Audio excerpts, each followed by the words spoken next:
Este é o nosso curso de produção vídeo-fotográfica em dança, da Universidade Federal do Rio Grande do Sul, da Escola Superior de Educação Física, Fisioterapia e Dança e do curso de licenciatura em dança. Eu sou o professor Márcio Pizarro Noronha e vou fazer uma viagem com vocês na história do musical estadunidense, enfocando predominantemente experiências da Broadway e de Hollywood. Esse é um curso de história, mas também um curso de teoria.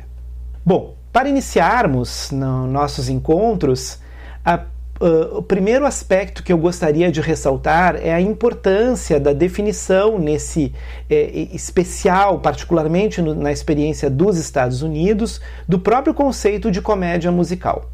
Como a comédia musical, ela trouxe basicamente 4 questões centrais. Uma delas, uma noção otimista e uma visão esperançosa, positiva, uma construção de uma imagem, né? Claro que totalmente imaginária, do próprio Estados Unidos, como um país, né, de recepção, de agregação, e que envolve fundamentalmente, né, a formação de uma cultura absolutamente diversa. O outro aspecto, que é o resultado disso na realidade, é a maneira como os musicais, desde a Broadway e depois em Hollywood, eles foram incorporando as diversidades através dos processos migratórios que aconteceram nos Estados Unidos.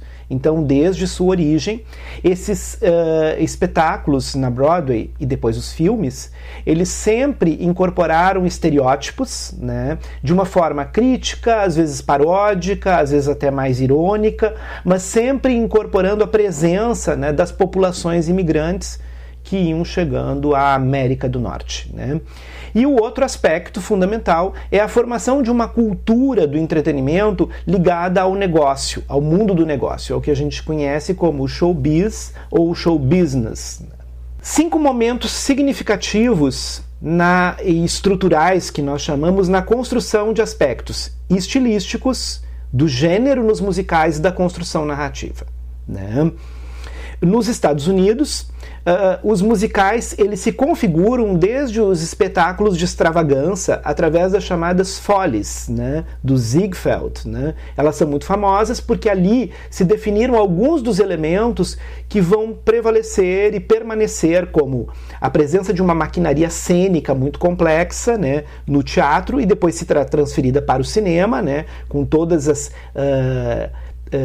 abordagens, né, de câmera, né, movimentação, né, experimentação e pesquisa em relação à captura do movimento humano em cena. Então o Ziegfeld's Follies vai trazer muito isso para nós, né?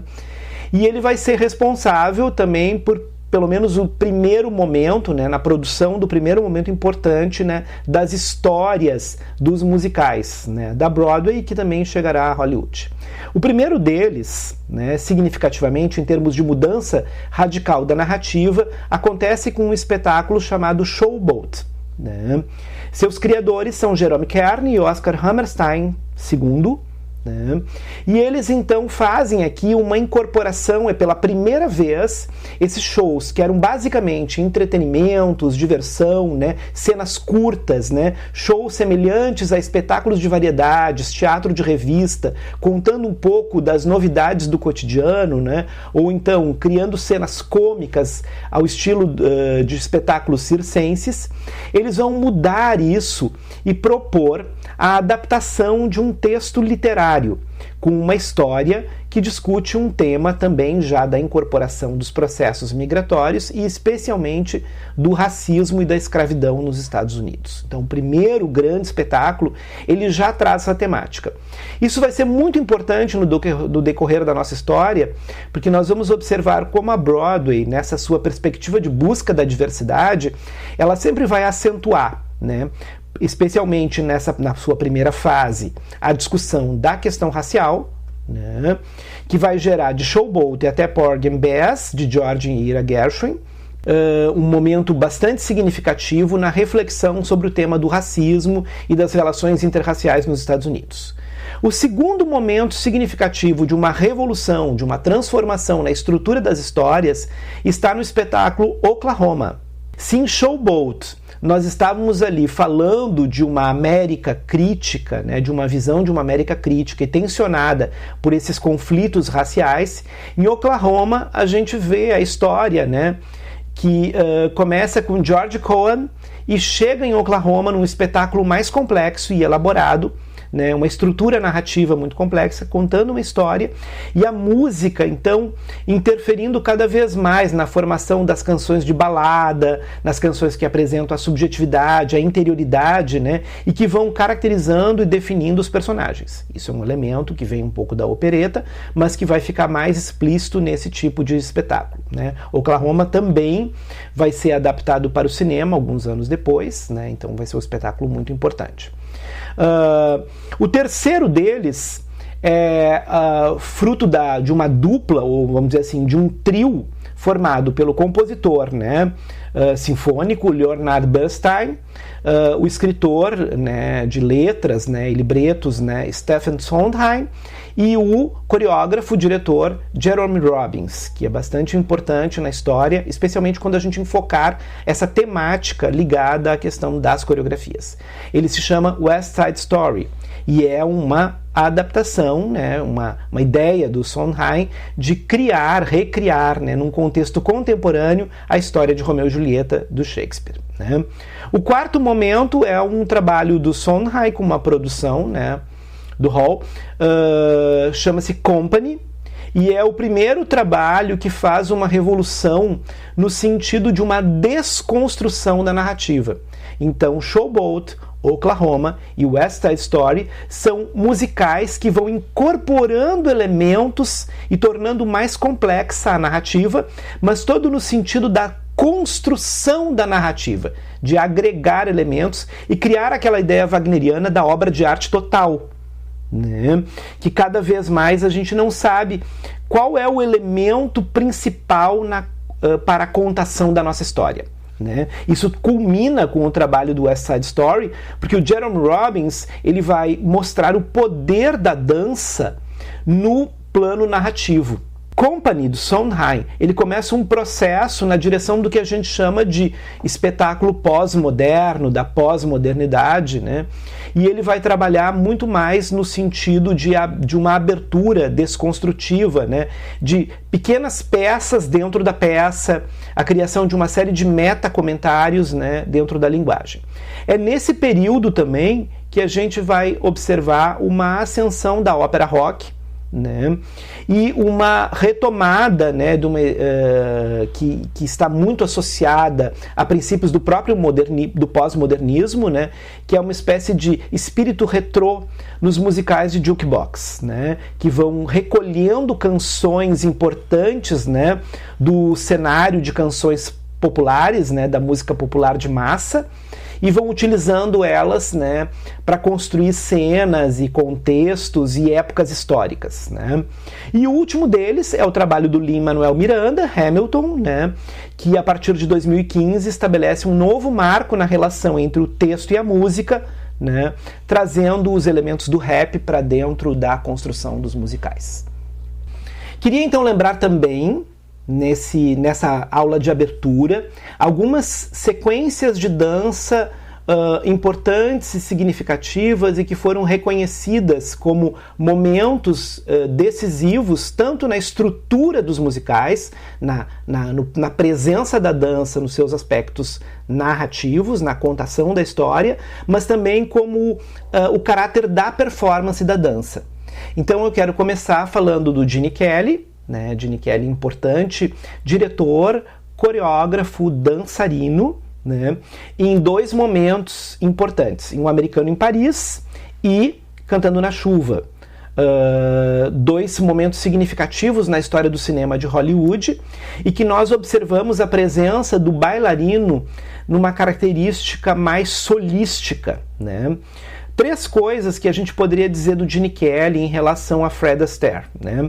Fred Astaire, que é o principal dançarino e também coreógrafo, diretor, né? Uma figura ícone, né? Dos anos 30 e dos anos 40, né? Ele vai também continuar trabalhando nos anos 50, mas a produção fundamental dele se dará na década de 30 e na década de 40, né? E o Gene Kelly, que vai entrar na década de 40 para a década de 50 em diante, né? Até os anos 60, mais ou menos, né? Quando então começa uma ascensão de outras formas de dança populares, especialmente o rock. Né? O Kelly, ele tem duas coisas muito importantes, né? A caracterização da figura masculina dançando, né? Como aquele que conduz a dança, mas também como um solista de dança, né? Diferentemente do Fred Astaire, que sempre foi um importante bailarino, desenvolveu uma série de solos, né? Mas os momentos mais significativos da história da dança nos musicais com o Gene Kelly são sempre momentos solo, e os momentos mais significativos de Fred Astaire são sempre momentos de parceria, danças de par. Especialmente por quê? Porque a matriz do Fred Astaire é uma matriz de danças de salão, e a matriz do Gene Kelly é uma matriz mais jazzística, de improvisação, onde então o artista tem mais possibilidade de dançar num solo, dançar sozinho. Um outro artista importantíssimo, né, em relação às sequências de dança, e nós teríamos 3 trabalhos dele que definem muito das transformações da década de 60, especialmente para a década de 70, é Bob Fosse. Bob Fosse começou, né, desde muito pequeno. Ele, como Liza Minnelli e outros artistas, vem de uma família de tradição artística, né? Então ele começou aparecendo já muito menino, né, como dançarino, e tinha um potencial, todos acreditavam, inclusive os críticos, que ele seria o novo Gene Kelly como dançarino dos espetáculos, né, tanto da Broadway quanto do cinema de Hollywood. Mas Bob Fosse foi caminhando no rumo da construção do seu papel como coreógrafo e diretor, né? E eu diria que temos 3 filmes, na verdade 3 espetáculos, também 3 filmes significativos do Bob Fosse. Sweet Charity, né, o primeiro, de 69, depois Cabaré e Chicago. Por que Sweet Charity é bastante importante? Né? Porque, na verdade, praticamente todas as células, né, os elementos que compõem, né, os principais momentos de dança de Cabaré e Chicago já se encontravam lá em Sweet Charity, né? Então, na verdade, ele vai desdobrando essas células de movimento, tornando elas mais complexas e criando, então, novas formas narrativas. Ele é autor de um estilo muito particular de dança que usou características muito peculiares do próprio corpo dele enquanto bailarino, né? Nós também temos outros momentos, né, importantes que vão se marcar, e aí eu falei aqui especialmente, né, do trabalho do Jerome Robbins, né, em West Side Story, como diretor, né, e que ele vai então focar, né, profundamente o papel da dança na contação da história. Longas cenas de dança, por exemplo, então a cena Dance at the Gym, né, que nós temos uma sequência muito longa e o aparecimento de um elemento de lutas, né, ou seja, a dança não é só o lugar do encontro, da parceria, do casal, né, da dança de salão, mas é o local da confrontação entre grupos, né, que é um pouco da história do West Side Story, já que estamos falando de uma adaptação do Romeu e Julieta, que também é um conflito entre 2 famílias, e aqui se transforma num conflito entre guetos, né, dentro da Nova York, né, dos anos 50, início da década de 60. Né? E depois eu queria lembrar um momento que eu considero muito significativo, que é a apresentação de abertura, mas o final do espetáculo Chorus Line, a Chorus Line, que agora tem uma nova versão, né? Ele é uma investigação muito interessante de linguagem para a pesquisa em dança, porque ele é o primeiro trabalho que ele não parte de uma narrativa pré-construída de dança, mas ele parte de uma pesquisa de cunho muito etnográfico, né? A criação de Chorus Line é justamente uma série de gravações com bailarinos, né, dançarinos da linha de coro, né, contando suas histórias, né? E essa cena ela é a finalização, né, e a apoteose do filme A Chorus Line, que é um filme de 85, na música One, na versão reprise. Ele ganhou vários prêmios, né, em 2007 e depois em 2013 novamente, porque dentro desse movimento mais contemporâneo da dança de reedição, né, de uma revisão de espetáculos canônicos que fizeram longas temporadas, né, ele entrou novamente no final da década dos anos 2000.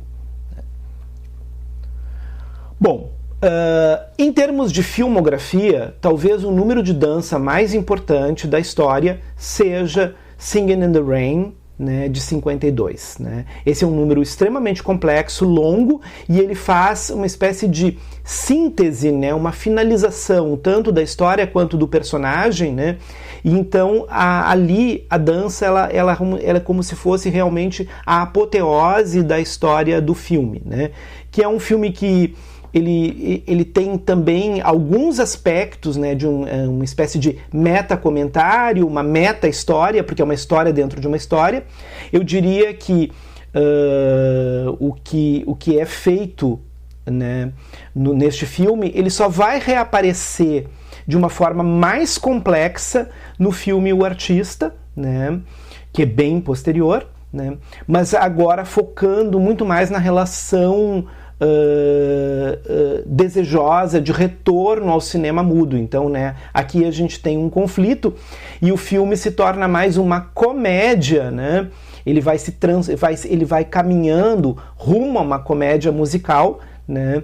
No sentido de, ao final, ele abrir, né, aquelas cortinas e mostrar, né, uma espécie de dubladora, né, que vai trazer a voz e o novo calor do cinema, né, do cinema falado, né, enfim, né, então nesse momento. Então o que vai acontecendo com os artistas no sentido mais cômico, né, e em O Artista a gente vai ver um sentido um pouco mais sombrio, né, talvez um pouco uma versão mais complexa dessa história, mas que também lida com uma temática semelhante, né.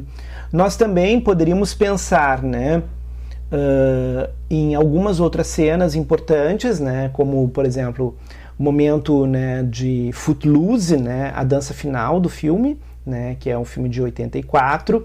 Um momento importante, né, o Saturday Night Fever, que também vai trazer de novo, num contexto da era disco, né, a ideia da dança de salão, mas agora num contexto de disco. E é um momento em que John Travolta ele replica, né, aquela relação, né, de par, né, que a gente via lá no contexto da década de 30 entre um Fred Astaire e Ginger Rogers, por exemplo, a gente vai ver entre, né, o casal, né, dançando na pista de dança em 77 em Saturday Night Fever, né. E claro, efetivamente o West Side Story, que eu já citei aqui.